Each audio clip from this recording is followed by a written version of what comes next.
Ngayon ay mag-change oil ako ng motor ko. Eto nga pala ang ginagamit kong langis, Shell Advanced Fuel Save, 10W30 na fully synthetic. At meron din embudo na may hose at 16mm na tig 24 pesos. Umpisahan na natin yan.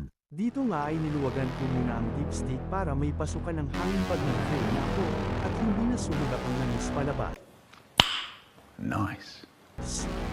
Every 1,000 kilometers ako nag-change oil, para alagang-alaga at lagi nang malinis ang makina. Kapag kasi hindi nag-change oil agad, baka magkaroon pa ng carbon ang loob ng engine at masira pa nito ang piston at valve.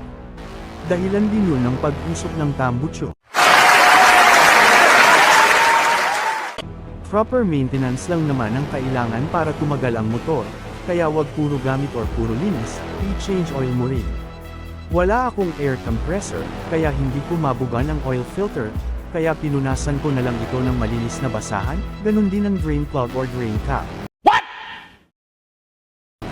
Kung ibabalik na ang drain plug, kamayin muna ito, para lapat at hindi paling kapag kinipihit na, baka kasi kapag hinigpitan mo na at magde-drain ka ulit, hindi mo na mabuksan dahil mali ang pagkakalapat. 900ml ang kailangan kong isalin, so may matitira pang 100ml dahil 1 liter ang langis na ito, at pagkatapos ay ibalik na ang dipstick, at tapos na. Huwag kalimutan mag-like and follow mga klase ko.